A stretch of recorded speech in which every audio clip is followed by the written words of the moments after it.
Hello all, last వీడియోలో మనం virtual environment ఎలా క్రియేట్ చేయాలో చూసాం. ఈ వీడియోలో మనం రిక్వైర్మెంట్ ఫైల్స్ గురించి చూద్దాం. సో మనం రిక్వైర్మెంట్ ఫైల్స్ గురించి చూడబోయే ముందు ఒక సింపుల్ ఎగ్జాంపుల్ చూద్దాం. సపోజ్ మీరు రియల్ టైంలో ఒక పిజ్జా చేయాలనుకోండి. సో దానికి కావాల్సిన రిక్వైర్మెంట్స్ అన్నీ ఎలా లిస్ట్ చేస్తారో, మీరు ఒక ప్రాజెక్ట్ని డెవలప్ చేయాలంటే దానికి కావాల్సిన రిక్వైర్మెంట్స్ను కూడా అలానే లిస్ట్ చేస్తారు. సపోజ్ మనకి పిజ్జాని తయారు చేయాలంటే మనకి ఏం కావాలి? ఇంగ్రీడియంట్స్ కావాలి. సో ఈ ఇంగ్రీడియంట్స్ మనం మెన్షన్ చేస్తాం. దాంతోపాటు ప్రతి ఇంగ్రీడియంట్ కూడా ఎంత క్వాంటిటీ కావాలో మనం మెన్షన్ చేస్తాము. సపోజ్ మనం పిజ్జా చేస్తుంటే పిజ్జాకు కావాల్సిన ఐటమ్స్ అన్ని లిస్ట్ చేసి దాని క్వాంటిటీ ఎంతో కూడా మనం ఇక్కడ మెన్షన్ చేస్తాము. అలానే మీరు ఒక రియల్ టైం పైథాన్ ప్రాజెక్ట్స్ మీద వర్క్ చేసేటప్పుడు కూడా మీ ప్రాజెక్టుకు కావాల్సిన రిక్వైర్మెంట్స్ కూడా మనం లిస్ట్ చేసుకుంటాం. సో ఇక్కడ పైథాన్ ప్రాజెక్ట్కి కావాల్సిన రిక్వైర్మెంట్స్ వచ్చేసి మనకి ప్యాకేజీ, ఏ ప్యాకేజెస్ కావాలి, ఏ వర్షన్స్ కావాలో కూడా మనం లిస్ట్ చేసుకుంటాం. సో ఇది ఇంపార్టెంట్. సో మీకు ప్రాజెక్ట్ యొక్క రిక్వైర్మెంట్స్ అనేవి ఇలా పెట్టుకుంటాం. సపోజ్ మీరు వెబ్ డెవలప్మెంట్ చేయాలంటే మీకు ఫ్లాష్ కావాలి, మ్యాథమెటికల్ ఆపరేషన్స్ చేయాలంటే నంపై కావాలి, డేటా అనాలిసిస్కి పాండాస్ కావాలి, మీరు ఏదైనా ఇంటర్నెట్ నుంచి డేటాను తెచ్చుకోవాలనుకుంటే రిక్వెస్ట్ మాడ్యూల్ కావాలి. సో ఇక్కడ మీ ప్రాజెక్ట్ డెవలప్మెంట్ని బట్టి ఏం కావాలో ఆ రిక్వైర్మెంట్స్ అన్నీ కూడా ఇక్కడ లిస్ట్ చేసుకుంటాం. సో మనం ఎలా అయితే పిజ్జా చేయడానికి కావాల్సిన ఐటమ్స్ ఎలా లిస్ట్ చేసుకున్నామో, మనం ప్రాజెక్ట్ డెవలప్ చేయడానికి కావాల్సిన ఐటమ్స్ కూడా అలానే లిస్ట్ చేసుకుంటాం. సో మనకి ఈ పిజ్జా కావాల్సిన ఐటమ్స్ అన్నీ జనరల్గా ఒక పేపర్ మీద లిస్ట్ చేసుకోవచ్చు. కొంతమంది అయితే బ్రెయిన్లోనే గుర్తుపెట్టుకుంటారు, లేదా ఏదన్నా ఫైల్లో అయినా రాసుకోవచ్చు. అదే ప్రాజెక్ట్ రిక్వైర్మెంట్స్ అయితే మనం రిక్వైర్మెంట్స్ ఫైల్లో రాస్తాము. ఇది ఇంపార్టెంటు. సో మనం పిజ్జాకి చేయాల్సిన రిక్వైర్మెంట్స్ అన్నీ, ఇక్కడ రిక్వైర్మెంట్స్ అంటే ఇంగ్రీడియంట్స్ అన్నీ కూడా మనం ఒక పేపర్లో రాసుకుంటాం జనరల్గా. అదే ప్రాజెక్ట్ రిక్వైర్మెంట్స్ వచ్చేసి మనం రిక్వైర్మెంట్ ఫైల్స్లో రాస్తాం. సో ఇది ఈ రెండిటి మధ్య డిఫరెన్సు. ఇప్పుడు మీకు పాయింట్ ఏంటంటే, ఇక్కడ పిజ్జా అనేది ఎవరు తయారు చేసినా ఈ ఇంగ్రీడియంట్స్ ఈ క్వాంటిటీ తీసుకొని వాళ్ళకి సేమ్ పిజ్జా వస్తుంది. వర్కింగ్ ప్రాసెస్ కూడా సేమ్ ఉంటుంది. సో మనం చెప్పిన రిక్వైర్మెంట్స్ ప్రకారం అంటే ఆ ఇంగ్రీడియంట్స్ ఆ క్వాంటిటీ సేమ్ తీసుకుంటే పిజ్జా ఎవరు తయారు చేసినా సేమ్ పిజ్జా ఒకలాగానే వస్తుంది. ప్రాసెస్ కూడా సేమ్ ఉంటుంది. సిమిలర్గా మనకి రియల్ టైం ప్రాజెక్ట్స్లో మనం ఇచ్చిన రిక్వైర్మెంట్స్ ప్రకారం ప్యాకేజెస్ ఇన్స్టాల్ చేసుకుంటే ఏ డెవలపర్కైనా సేమ్ ఎన్విరాన్మెంట్ ఉంటుంది. ఎవరికి ప్రాబ్లం వచ్చినా సెటప్లో సేమ్ ప్రాబ్లం అందరికి వస్తుంది. సో ఇక్కడ వర్కింగ్ ప్రాసెస్ అనేది సేమ్ ఉంటుంది. ఇంకోటి ఏంటంటే, సపోజ్ ఎప్పుడైనా సరే మనం రియల్ టైంలో వర్క్ చేస్తూ ఉంటాం. డెవలప్మెంట్ ఎన్విరాన్మెంట్ ఉంటుంది, టెస్ట్ ఉంటుంది, ప్రొడక్షన్ ఉంటుంది. సో మనం కన్నా రిక్వైర్మెంట్ సేమ్ ఫాలో అయితే, సపోజ్ ఒక ఇష్యూ ఒకరికి వస్తే ఎవరైనా దాన్ని రీప్రొడ్యూస్ చేయగలుగుతారు. ఎలా అంటే మనకి ఎన్విరాన్మెంట్ సెటప్ అనేది సేమ్ కాబట్టి, ఎందుకంటే మనం సేమ్ రిక్వైర్మెంట్స్ తీసుకొని సెటప్ చేసాం కాబట్టి. సో ఇక్కడ పాయింట్ ఏంటంటే, మనకి రిక్వైర్మెంట్స్ అనేవి ప్రాపర్గా లిస్ట్ చేసి ఉంటే దీన్ని ఎవరు డెవలప్ చేసిన ప్రాజెక్ట్ని లేదా పిజ్జాని ఎవరు డెవలప్ చేసిన అవుట్కమ్ అనేది సేమ్ ఉంటుంది. వర్కింగ్ ప్రాసెస్ కూడా ఒకే రకంగా ఉంటుంది. సో ఇది పాయింట్. సో నెక్స్ట్ మనం ఏం చేద్దామంటే, అసలు రిక్వైర్మెంట్ ఫైల్స్కి ఎందుకు వెళ్తున్నాము? సో మనం రిక్వైర్మెంట్ ఫైల్స్కి ఎందుకు వెళ్తున్నామంటే, మనం లాస్ట్ వీడియోలో మనకు కావాల్సిన ప్యాకేజెస్ అన్నీ కూడా మాన్యువల్గా ఇన్స్టాల్ చేసాం. సో ఏమని పిప్ ఇన్స్టాల్ ఆ ప్యాకేజ్ నేమ్ ఇచ్చాం. సో మీకు రియల్ టైంలో 30 to 40 ప్యాకేజెస్ ఇన్స్టాల్ చేయాలనుకోండి మాన్యువల్గా, చాలా టైం కన్జ్యూమింగ్ ప్రాసెస్ అయింది. సో రియల్ టైంలో మీకు ఒక ప్యాకేజే అవసరం ఉండదు, చాలా ప్యాకేజెస్ అవసరం అవుతాయి, అరౌండ్ 30 to 40 అన్న అవసరం అవుతాయి. సో అలాంటి కేసెస్లో అవన్నీ మాన్యువల్గా చేయాలంటే మనకి టైం కన్జ్యూమింగ్ ప్రాసెస్ అయింది.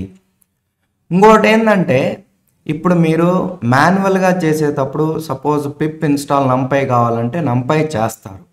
సో అది ఏదైతే లేటెస్ట్ వర్షన్ ఉందో అది ఇన్స్టాల్ అయ్యింది. సో దాని తర్వాత నెక్స్ట్ ఏ ప్యాకేజ్ ఇన్స్టాల్ చేయాలో పిప్కు తెలియదు. సో దానికి దీనికి ఏదన్నా డిపెండెన్సీ ఉంటే అది రిజాల్వ్ చేయలేదు. సో పిప్ అనేది మనకి యాక్చువల్గా డిపెండెన్సీస్ని రిజాల్వ్ చేయలేదు. సో మాన్యువల్గా చేసేటప్పుడు పిప్ వాడితే మనకి ప్యాకేజెస్ని రిజాల్వ్ చేయలేదు, ప్యాకేజ్ డిపెండెన్సీస్ని రిజాల్వ్ చేయలేదు. బట్ ఎవరు చేస్తారంటే మనకి పిప్ కంపైల్ ఉంది, అది రిజాల్వ్ చేసిద్ది. సో అది ఎలానో కూడా మీకు తర్వాత చూపిస్తాను. సో ఇవి ప్రాబ్లమ్స్. సో మనకు సొల్యూషన్ ఏంటిది? సో మనకు కావాల్సిన రిక్వైర్మెంట్స్ అన్నీ కూడా మనం ఒక రిక్వైర్మెంట్ ఫైల్లో రాసుకుంటాము. సో ఇలా క్లియర్గా రాసుకోవటం వల్ల మనకు కాన్ఫ్లిక్ట్స్ రావు. ఇంకోటి ఏంటంటే ఈ రిక్వైర్మెంట్స్ అనేవి మనం ఒక స్పెసిఫిక్ కన్స్ట్రైంట్స్తో ఇస్తాము, ఫిక్స్డ్గా ఇవ్వం. ఫిక్స్డ్గా ఇస్తే మీకు ప్రాబ్లం వచ్చింది. సో ఎప్పుడైతే మనం ఒక రేంజ్ ఆఫ్ వర్షన్స్ ఇస్తున్నామో మన డిపెండెన్సీస్ని బట్టి ఆ రేంజ్లో ఏ వర్షను ఏ ప్యాకేజ్ కంపాటబుల్ అయిద్దో ఈ పిప్ కంపైల్ అనేది చూసి ఇన్స్టాల్ చేసుకుంటుంది. సో మనకి పిప్ కంపైల్ అనేది ప్యాకేజ్ డిపెండెన్సీస్ మొత్తాన్ని అదే రిజాల్వ్ చేసుకుంటుంది. సో పిప్ మాత్రం రిజాల్వ్ చేయదు, పిప్ కంపైల్ చేసిద్ది. అది ఎలానో కూడా మీకు చూపిస్తాను. సో మీకు ఒక సింపుల్ ఎగ్జాంపుల్ చెప్తాను చూడండి. సపోజ్ మీరు ఇలా ప్యాకేజ్ రేంజ్ ఇవ్వకుండా మీకు ప్యాకేజ్ 1 జస్ట్ మెన్షన్ చేస్తే అది లేటెస్ట్ వర్షన్ ఇన్స్టాల్ చేసిద్ది. సపోజ్ 2.0 ఇన్స్టాల్ చేసింది అనుకోండి. సో ఈ ప్యాకేజ్ 1కి ప్యాకేజ్ 2 డిపెండెన్సీ అనుకోండి. సో ఈ ప్యాకేజ్ 1కి ప్యాకేజ్ 2 లేటెస్ట్ వర్షన్ వర్క్ అవుతుంది. సో ఇది లేటెస్ట్ ఇన్స్టాల్ చేసింది. మళ్ళీ మనకి ప్యాకేజ్ 3 ఉంది.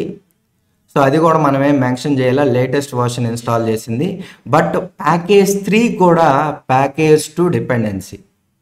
సో ఇక్కడ పాయింట్ ఏంటంటే ప్యాకేజ్ 1కి మనకి package 2 latest version dependency work అయ్యింది, ప్యాకేజ్ 3కి ప్యాకేజ్ 2 లేటెస్ట్ వర్షన్ వర్క్ అవ్వదు.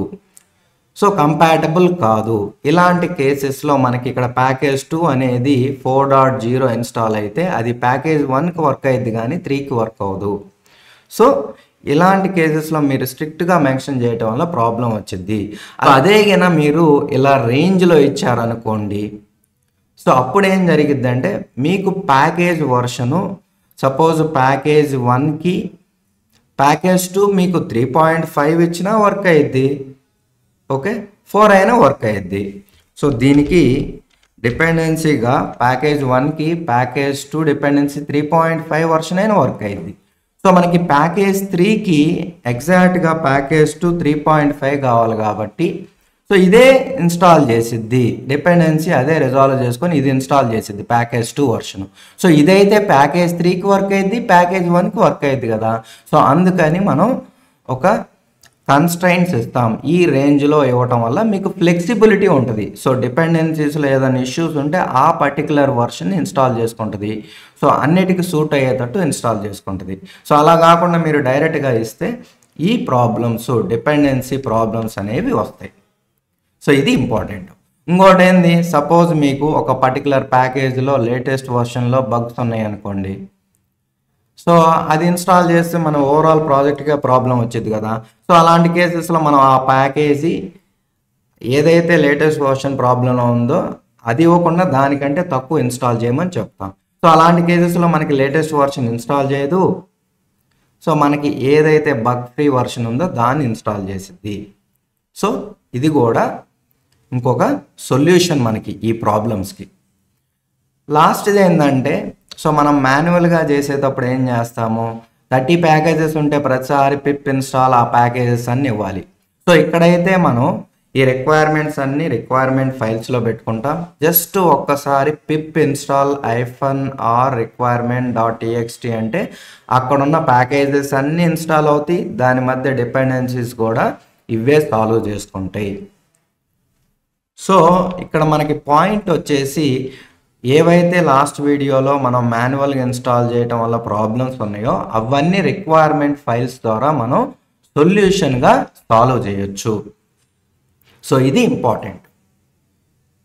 సో నెక్స్ట్ వచ్చేసి మనం రిక్వైర్మెంట్ ఫైల్స్ గురించి చూద్దాం. రియల్ టైం ప్రాజెక్ట్స్లో ఎవరైనా సరే బెస్ట్ ప్రాక్టీసెస్ ఫాలో అవుతుంటే వాళ్ళ ప్రాజెక్ట్లో కంపల్సరిగా ఈ 2 రిక్వైర్మెంట్ ఫైల్స్ అనేవి మ్యాండేటరీగా ఉంటాయి.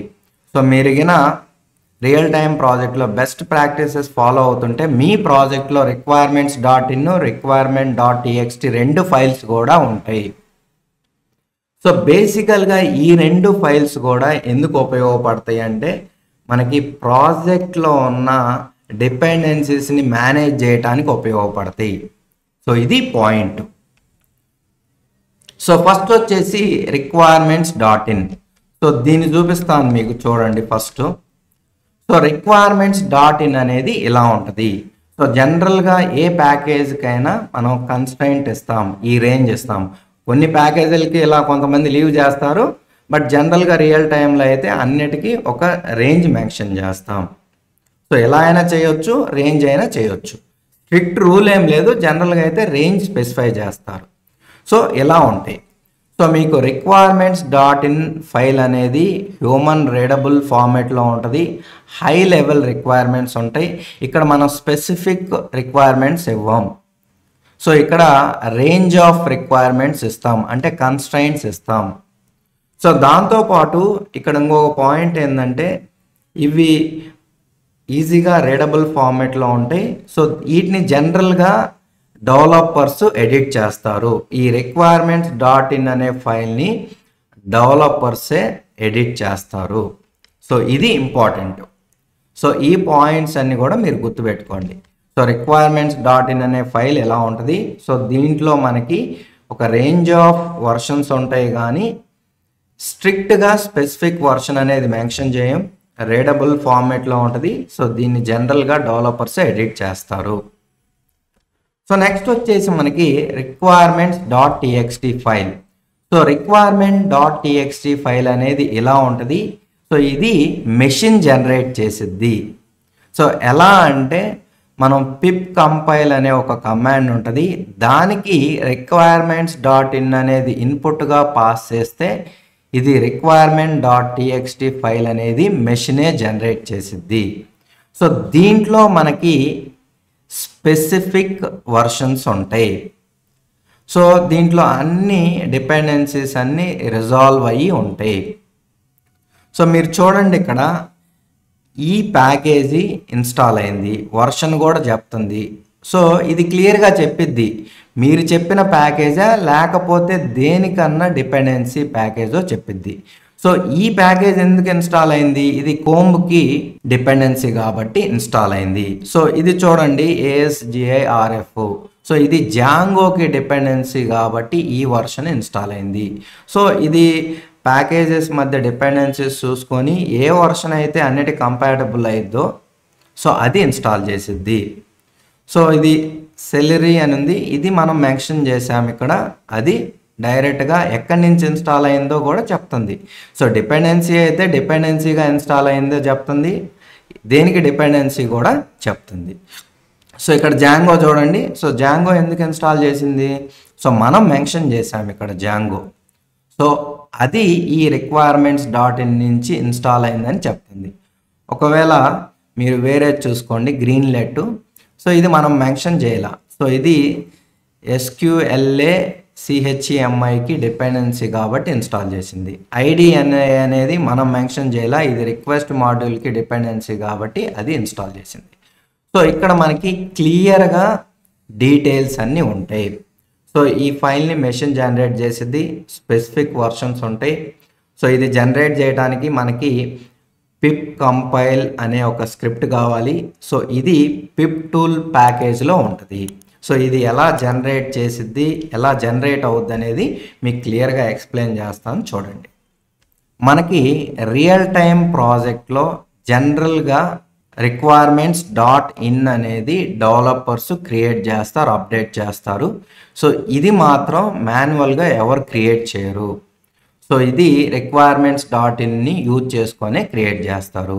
సో నేనైతే ఇది డిలీట్ చేస్తున్నాను, మీకు జస్ట్ చూపించడం కోసమని మాన్యువల్గా క్రియేట్ చేశాను.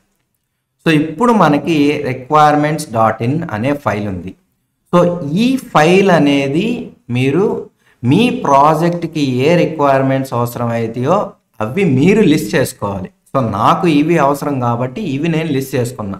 సో ఇది ఎగ్జాంపుల్గా కొన్ని ప్యాకేజెస్ నేను లిస్ట్ చేశాను. మీకు రియల్ టైం ప్రాజెక్ట్లో ఏ అవసరం అయితే అవి ఆ కన్స్ట్రైంట్స్ ఇచ్చి మీరు లిస్ట్ చేసుకోండి. సో జనరల్గా ఇది డెవలపర్స్ లిస్ట్ చేస్తారు, మీకు కావాలంటే ఎడిట్ చేసుకోవచ్చు. సో ఇప్పుడు మనం రిక్వైర్మెంట్స్ డాట్ ఇన్ వాడుకొని మనం రిక్వైర్మెంట్ డాట్ టీఎక్స్టీ ఫైల్ని జనరేట్ చేయాలి. సో మనం ఫైనల్గా ఎవరు ఇన్స్టాల్ చేసుకున్నా మనకి సేమ్ ఎగ్జాక్ట్ వర్షన్స్ ఉండాలి కదా. సో ఆ ఎగ్జాక్ట్ వర్షన్స్ అనేవి మనకి రిక్వైర్మెంట్స్ డాట్ టీఎక్స్టీలోనే ఉంటాయి కాబట్టి సో మనం దాన్ని జనరేట్ చేయాలి. సో మీకు ఏం చెప్పాను బిగినింగ్లో, సో మీకు ఏ ప్యాకేజ్ కావాలి, ఏ వర్షన్ కావాలో క్లియర్గా చెప్పారనుకోండి, సో అందరికి కూడా అవే ఇన్స్టాల్ అవుతాయి, అందరి సెటప్ సేమ్ ఉంటుంది. దాంతోపాటు పిజ్జా చేసేటప్పుడు కూడా సో మీకు ఏ ఇంగ్రీడియంట్ కావాలి, ఎంత క్వాంటిటీ కావాలో క్లియర్గా మెన్షన్ చేస్తే పిజ్జా అనేది అందరికీ ఒక రకంగా ఉంటుంది. సో నేనైతే రియల్ టైంలో మీరు అయితే ఇవన్నీ కూడా వర్చువల్ ఎన్విరాన్మెంట్లోనే సెటప్ చేసుకుంటారు. మీకు లాస్ట్ వీడియోలో కూడా వర్చువల్ ఎన్విరాన్మెంట్ సెటప్ చేశా కదా, సేమ్ నేను యాక్టివేట్ చేసా, అందుకే మీకు వర్చువల్ ఎన్విరాన్మెంట్ నేమ్ కూడా చూపిస్తుంది. సో ఈ వర్చువల్ ఎన్విరాన్మెంట్లో ఏ ప్యాకేజెస్ ఉన్నాయో లిస్ట్ చేస్తున్నా. సో ఈ వర్చువల్ ఎన్విరాన్మెంట్లో నాకు పిప్ సెటప్ టూల్స్ వీళ్ళు ఉన్నాయి. సో మనకి ఈ కమాండ్ రన్ చేయడానికి అంటే requirement dot TXT file generate చేయడానికి మనకి ఒక కమాండ్ ఉంది. అదేంటంటే పిప్ కంపైల్. ఈ పిప్ కంపైల్ అనేది పిప్ టూల్స్లో ఉంటుంది. సో మనం ఫస్ట్ పిప్ టూల్స్ని ఇన్స్టాల్ చేసుకోవాలి. పిప్ టూల్స్ని ఇన్స్టాల్ చేసుకోవాలి. సో నేను ఇన్స్టాల్ చేస్తున్నాను, ఇది ఇన్స్టాల్ అయింది. మళ్ళీ పిప్ లిస్ట్ చూపిస్తున్నాను. సో మీకు పిప్ టూల్స్ అనేది ఇన్స్టాల్ అయింది. సో మనకి ఎప్పుడైతే సిస్టంలో పిప్ టూల్స్ ఇన్స్టాల్ అయిందో సో ఇది పిప్ కంపైల్ అనే స్క్రిప్ట్ని జనరేట్ చేసిద్ది. ఆ స్క్రిప్ట్ని ఇది ఎన్విరాన్మెంట్ పాత్కి యాడ్ చేసిద్ది, ఎన్విరాన్మెంట్ వేరియబుల్స్లో పాత్కి యాడ్ చేసిద్ది. సో ఇది ఇంపార్టెంట్. సో మనం పిప్ కంపైల్ అనే కమాండ్ వాడుకొని రిక్వైర్మెంట్ డాట్ టీఎక్స్టీ ఫైల్ని జనరేట్ చేస్తాము. సో ఇది వచ్చేసి మనకి పిప్ టూల్స్ ప్యాకేజీలో ఉంటుంది కాబట్టి మనం పిప్ టూల్స్ ప్యాకేజీని ఫస్ట్ ఇన్స్టాల్ చేసుకున్నాం. సో ఇది ఇన్స్టాల్ చేసుకుంటే ఆటోమేటిక్గా ఈ స్క్రిప్ట్ అనేది ఉంటుంది. సో దాంతోపాటు ఆటోమేటిక్గా ఈ పిప్ కంపైల్ అనేది ఎన్విరాన్మెంట్ వేరియబుల్స్ లేదా ఆ సిస్టమ్ పాత్కి యాడ్ అయ్యింది. సో ఇప్పుడు నేను ఏం చేయాలి, రిక్వైర్మెంట్ డాట్ టీఎక్స్టీ ఫైల్ని జనరేట్ చేయాలి. సో దానికి ఏంటంటే పిప్ కంపైల్ కమాండు. సో మనం రిక్వైర్మెంట్ డాట్ టీఎక్స్టీ జనరేట్ చేయడానికి ఇన్పుట్గా రిక్వైర్మెంట్స్ డాట్ ఇన్ ఇస్తాము. సో పైథాన్ ప్రాజెక్ట్లో మనకి రిక్వైర్మెంట్స్ డాట్ ఇన్ ఉంది. ఇది జస్ట్ డ్రాగ్ అండ్ డ్రాప్ చేస్తున్నాం. సో డ్రాగ్ అండ్ డ్రాప్ చేసి ఎంటర్ కొడితే మీకు రిక్వైర్మెంట్ డాట్ టీఎక్స్టీ అనే ఫైల్ జనరేట్ అయింది. సో క్లియర్గా చూడండి, మనకి ఓన్లీ రిక్వైర్మెంట్స్ డాట్ ఇన్నే ఉంది. ఇప్పుడు రిక్వైర్మెంట్ డాట్ టీఎక్స్టీ జనరేట్ అయింది. పిప్ కంపైల్ రిక్వైర్మెంట్స్ డాట్ ఇన్ ఇస్తే సరిపోయింది. సో మనకి requirement dot TXT file generate అయింది చూడండి. సో మనకి requirement dot TXT file generate అయింది. సో మీకు ఇందాక నేను ఎక్స్ప్లెయిన్ చేసినట్టు క్లియర్గా ఏది డిపెండెన్సీ ప్యాకేజీ, ఏది రిక్వైర్మెంట్స్ డాట్ ఇన్ నుంచి ఇన్స్టాల్ అయిందో కూడా క్లియర్ డీటెయిల్స్ అన్నీ ఉంటాయి. సో ఇలా మనం రియల్ టైంలో రిక్వైర్మెంట్ డాట్ టీఎక్స్టీ ఫైల్ని జనరేట్ చేసుకుంటాం. ఇక్కడ ఇంకొక ఇంపార్టెంట్ పాయింట్ చెప్తున్నా, ఇది క్లియర్గా అబ్జర్వ్ చేయండి. కొన్నిసార్లు పిప్ కంపైల్ అనే కమాండ్ వర్క్ అవ్వదు. ఎందుకంటే మనం జనరల్గా ఆ సిస్టమ్ పాత్ అనేది ప్రాపర్గా కాన్ఫిగర్ అవ్వకపోయినా, సో దాంతోపాటు మీకు ఎప్పుడైనా ఇన్కరెక్ట్ ఇన్స్టలేషన్ అయినా, పిప్ టూల్స్ యూజర్ పర్మిషన్స్ లేకపోయినా, పైథాన్ వర్షన్స్ వల్ల కాన్ఫ్లిక్ట్స్ ఉన్నా, లేదా కొన్ని వర్చువల్ ఎన్విరాన్మెంట్స్ వల్ల కూడా కొన్నిసార్లు కొంతమందికి పిప్ కంపైల్ అనే కమాండ్ వర్క్ అవ్వదు. సో అదేమని ఎర్రర్ వస్తుందంటే కమాండ్ నాట్ ఫౌండ్ అని వచ్చింది. సో ఇలాంటి కేసెస్లో ఎవరికైనా ఈ పిప్ కంపైల్ అనేది ఎర్రర్ వస్తే ఆల్టర్నేటివ్గా ఈ కమాండ్ వాడుకోవచ్చు. python-m pip tools compile అనే కమాండ్ వాడుకోవచ్చు. సో మీరు ఈ కమాండ్ వాడుకోవడం వల్ల ఏం జరిగిద్దంటే పిప్ కంపైల్ అనే దాన్ని బైపాస్ చేసిద్ది. అది సిస్టమ్ పాత్లో సెట్ చేయాల్సిన పని లేదు. ఎందుకంటే మీరు ఎప్పుడైతే ఈ కమాండ్ వాడుతున్నారో, సో ఈ కమాండ్ పైథాన్ ఇంటర్ప్రెటర్కి ఏం చెప్పిద్దంటే, సో ఈ కంపైల్ అనే మాడ్యూల్ని డైరెక్ట్గా ఇది పిప్ టూల్స్ ప్యాకేజ్ నుంచి తీసుకుంటుంది. మళ్ళీ పిప్ కంపైల్ని చూడదు సిస్టమ్ పాత్లో. సో ఇది అడ్వాంటేజ్. సో దీనివల్ల మీకు ఎర్రర్స్ రావు. మీకు ఏమన్నా పాత్ ఇష్యూస్ ఉన్నా, వర్చువల్ ఎన్విరాన్మెంట్ ఇష్యూస్ ఉన్నా కానీ మీకు రావు. ఎందుకంటే డైరెక్ట్గా మనకి ఈ పర్టికులర్ కమాండు ఏం చేసిద్దంటే ఈ కంపైల్ మాడ్యూల్ని పిప్ టూల్స్ ప్యాకేజ్ నుంచి రన్ చేసిద్ది కాబట్టి మనకి ఎర్రర్స్ రావు. సో ఈ కమాండ్కి ఓన్లీ ప్రీ రిక్వెస్ట్ ఏందయ్యా అంటే మీకు పైథాన్ అనేది కరెక్ట్గా ఇన్స్టాల్ అయితే సరిపోయింది. సో ఇప్పుడు నేనేం చేస్తున్నానంటే ఈ కమాండ్ ద్వారా కూడా రన్ చేసి చూపిస్తాను చూడండి. సో నేనేం చేస్తున్నాను, requirement.txtని డిలీట్ చేస్తున్నా. సో ఇక్కడ లేదు చూడండి. సో ఈ కమాండ్ తీసుకొని ఇప్పుడు రన్ చేస్తున్నా, python-m pip tools compile.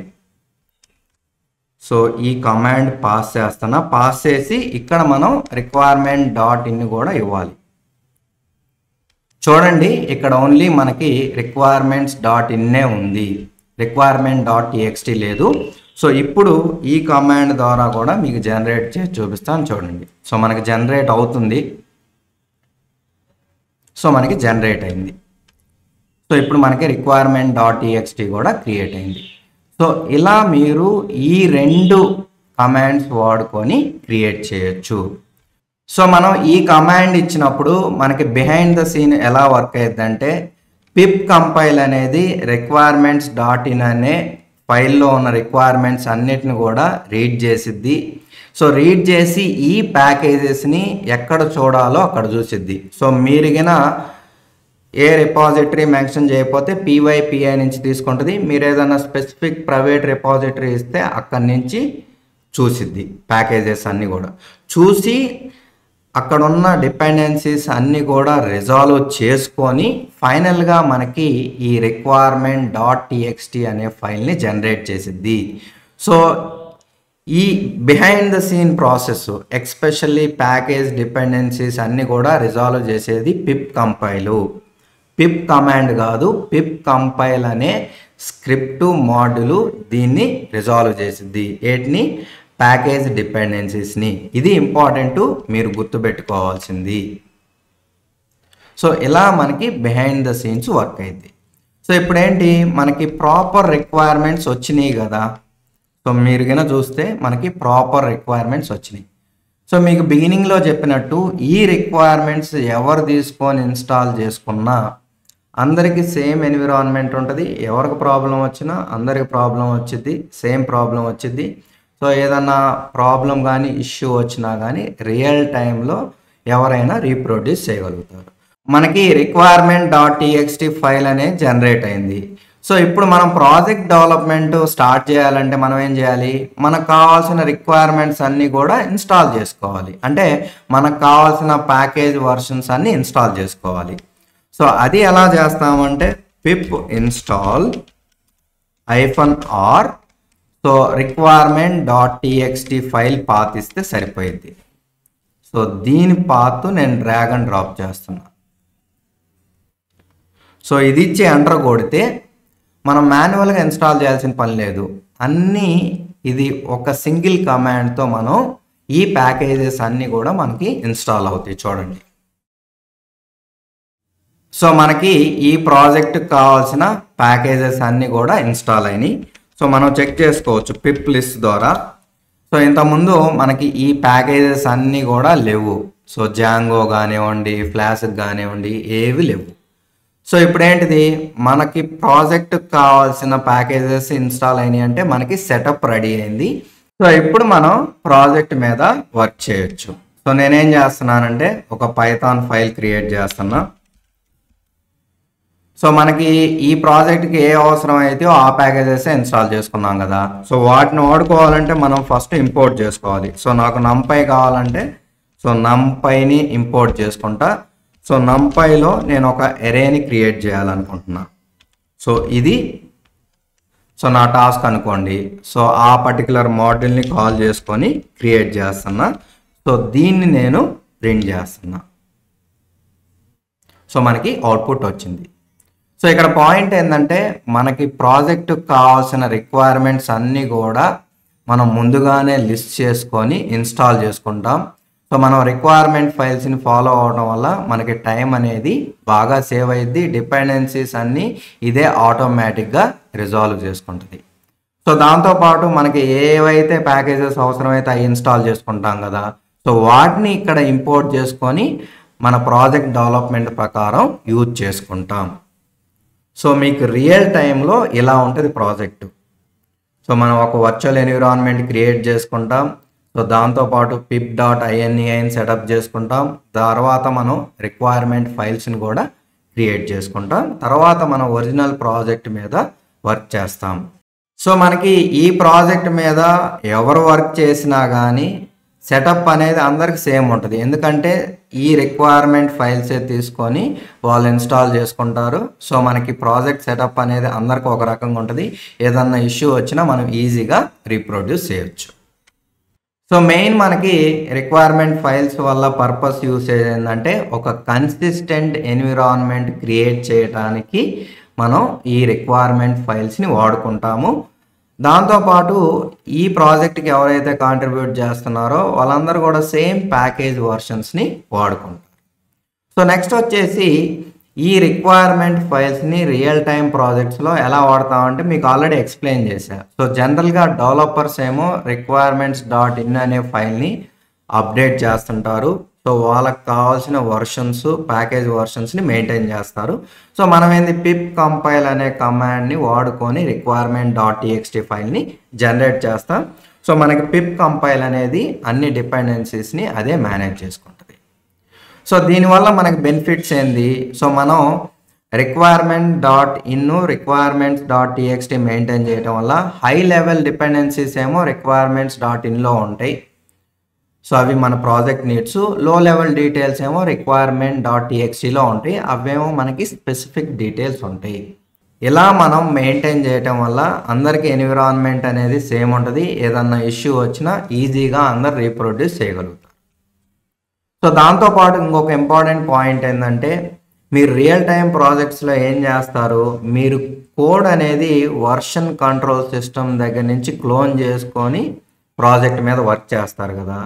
So మీరు క్లోన్ చేసుకునేటప్పుడు ఆ ప్రాజెక్ట్ కోడ్తో పాటు మీకు ఈ requirements.in requirement.txt ఫైల్స్ ఆల్రెడీ వేరే డెవలపర్స్ జనరేట్ చేసి వర్షన్ కంట్రోల్కి యాడ్ చేస్తుంటారు. సో మీరు జస్ట్ క్లోన్ చేసుకొని ఈ requirement.txt ఫైల్లో ఉన్న రిక్వైర్మెంట్స్ని ఇన్స్టాల్ చేసుకుంటే సరిపోయిద్ది. సో మీరు రియల్ టైంలో ఈ ఫైల్ని మీరు టచ్ చేయాల్సిన పని లేదు. యాక్చువల్గా ఎవరైతే డెవలపర్స్ ఈ ప్యాకేజెస్ని అప్డేట్ చేస్తారో వాళ్ళే ఈ requirements.in ఫైల్ని టచ్ చేసి అప్డేట్ చేస్తారు. వాళ్ళే దీన్ని కంపైల్ చేసి requirement.txt ఫైల్ని కూడా జనరేట్ చేస్తారు. సో ఎవరైతే వాడుకుంటారో వాళ్ళు జస్ట్ ఈ ఫైల్ని యూజ్ చేసుకొని pip install -r requirement.txt అంటే వాళ్ళకి ఆ ప్రాజెక్ట్కి కావాల్సిన ప్యాకేజెస్ అన్నీ కూడా క్రియేట్ అవుతాయి. సో మీరు మోస్ట్లీ ఆ పర్టికులర్ డెవలపర్ తప్పగా మిగతా వాళ్ళందరూ ఈ ఫైల్ని టచ్ చేయరు. సో ఇక్కడ ఉన్న requirements.txtలో ఉన్న ప్యాకేజెస్ని ఇన్స్టాల్ చేసుకుంటారు. ఇంకోటి ఏంటంటే బెస్ట్ ప్రాక్టీసెస్ ఏంటంటే మనం రెగ్యులర్గా ఈ రిక్వైర్మెంట్ ఫైల్స్ని రివ్యూ చేసి అప్డేట్ చేస్తూ ఉంటాము. సో ఇదండి రిక్వైర్మెంట్ ఫైల్స్ గురించి. సో మీకు డీటెయిల్డ్గా ఎక్స్ప్లెయిన్ చేశాను రిక్వైర్మెంట్ ఫైల్స్ అనేవి రియల్ టైంలో ఎలా యూజ్ అవుతాయి అనేది. సో మీకు కన్నా ఈ వీడియో నచ్చితే కంపల్సరీగా లైక్ చేయండి, దాంతోపాటు ఛానల్ సబ్స్క్రైబ్ చేసుకోండి. నేను చెప్పే ఈ real time project related topics బాగా హెల్ప్ అవుతాయని అనుకుంటే మీ ఫ్రెండ్స్కి ఫ్యామిలీ మెంబర్స్ కూడా షేర్ చేయండి. మనం నెక్స్ట్ వీడియోలో కన్స్ట్రైన్డ్ ఫైల్స్ గురించి చూద్దాం. Thank you for watching. మళ్ళీ మనం నెక్స్ట్ వీడియోలో కలుద్దాం.